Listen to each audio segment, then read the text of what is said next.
Hi everyone, welcome to my channel. Today we're going to do some watercoloring using the Delightful Daisies stamp set from Gina Designs, and we'll be using that double daisy image.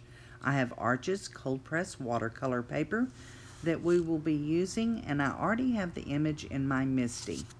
So I will grab my Gina Designs Whisper Amalgam ink, and I will ink up that image real good.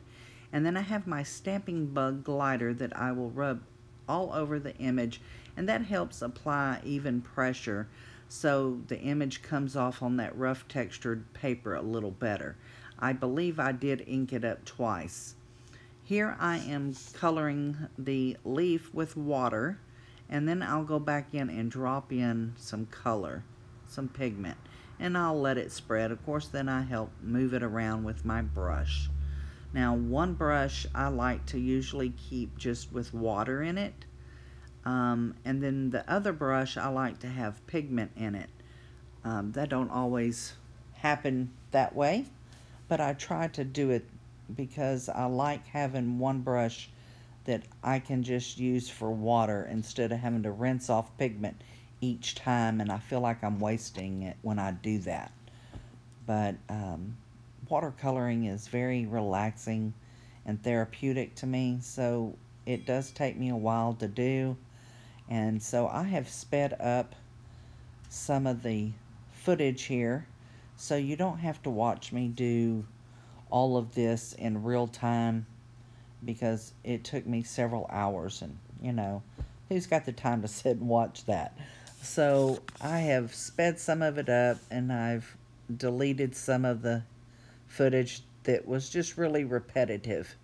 So here you will see me coloring in some leaves and some stems. The leaves, for some reason, I did a half a leaf at a time, and then I went back and did the other half. So you can do it however you want. You know, it's your coloring project. So just have fun with it. And I am using Daniel Smith watercolors for this, but you can use any watercoloring medium you have, whether it be watercolor pencils or distress inks or a different line of watercolor pigments. You could even use watercolor markers. So just have fun with watercoloring. There's so many styles and techniques. I am not a professional. I just am a watercolor enthusiast, and I just enjoy doing it. So here I've picked up some color from my ceramic palette that is off camera.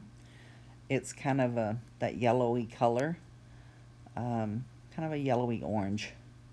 But I will put the darkest pigment near the center of the flower, and then I will pull it out to a lighter color. And when you're pulling it out, if it looks like all the same color, then you can rinse your brush, tap it off on a paper towel to get some of the moisture out, and then continue blending that out, and it will lighten the color because you're not adding more pigment.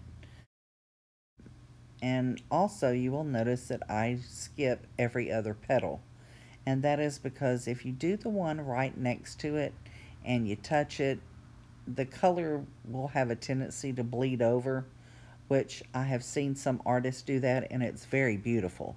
But that wasn't quite the look I was going for today. So I did every other petal, which gives the other one time to dry before you come back. Here I'm going to do the center in this light brown color, and then I will go around and I dot the darker brown, and you can tell the center is still wet because you can see those dots just fade out and bleed into just color. So once it dries, I will do that again. And here I'm adding more color to the areas where the petals overlap each other, and that helps give it more contrast. And I just add the color, and then I blend it out with that brush that has just water on it. And I'll go around and do the whole flower that way.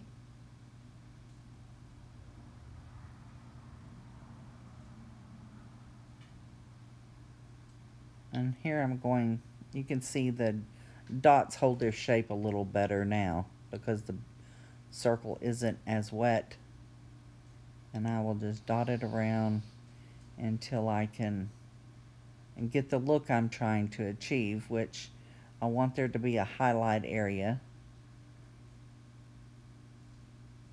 And I'll get that. I'll get there. And I think I even go add more later. I added a little green to the center of that as well, and I already started the center of that other flower. Now you can see I grabbed some of that pinky orangey red color, and that's what I'm doing this other flower in, and I'm starting the same way, putting the darker color where a petal has overlapped and at the base of the petal, and then I'll pull it out. And here you can see what I'm talking about. It kind of looks all the same color. So I rinse off my brush, tap it on the paper towel, and then I pull the pigment out some more, and you can see how it lightens up. Then I will continue around. Now this second petal that I'm doing, it is actually two small petals in one, and I didn't realize it at first when I looked at it. So I colored it, the first layer, as one petal, but you will see in the finished product that I went back and added a darker layer where the petals overlap, and you can see that there is two petals there. And then we'll just go around and color each one and layer our colors.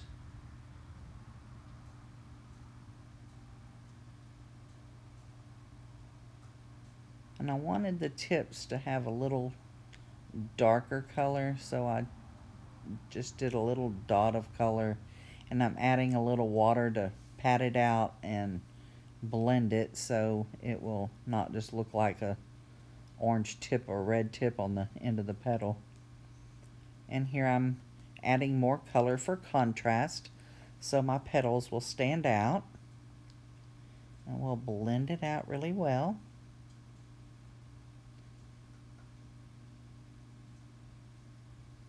I'll finish off these petals,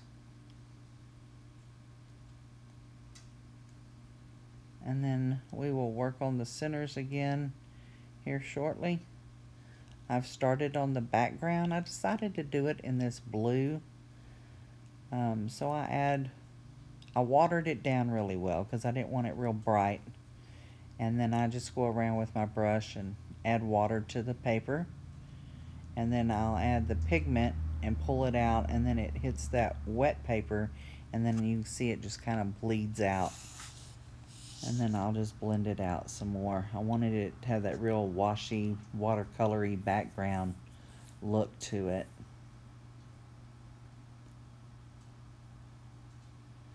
This is the only color that I did grab from one of my sets of colors, and I was wanting a black. This is kind of like a dark bluish gray, so that's fine, it worked.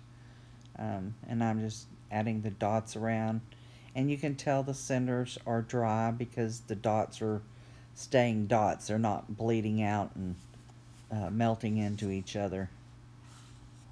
So we're just going to add more dots and get it to how we want. And then I splattered it. And yes, I use my hand as a shield. I really need one of those boxes that I can splatter in because I find little dots everywhere when I'm done. Anyway, so I added a couple colors of the dots, and then I grabbed the white gouache, watered it down, and I did more dots. And yes, the splatter did get on the flowers, but that's okay. It wasn't too much on there. So, and the paint washes off. It's no big deal. So then I'm going to trim it down. I'll attach it to a black layer, and then I'll add my greeting. I really hope you've enjoyed the video, and I'm glad you stopped by. I appreciate your time spending it with me. And if you haven't subscribed, please subscribe to my channel. That way you can get a notification when I do upload a video, which isn't very often. but I do enjoy doing this, and I hope that you have enjoyed the video as well. You can find me over on Facebook in the Gina K Designs Friends group. On Instagram is Karen Hightower, and here on YouTube. So I really hope you all have a wonderful day. We're going to add some bling on here. Well, we got to trim this down a little bit, but we'll add some little black sequins and some crystals from Gina K Designs just to give it a little sparkle and a little shine.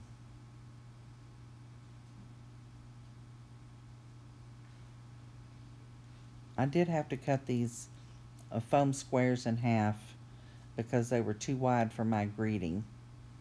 So I will attach them to the back of that greeting and then use my Connect glue for the sequins.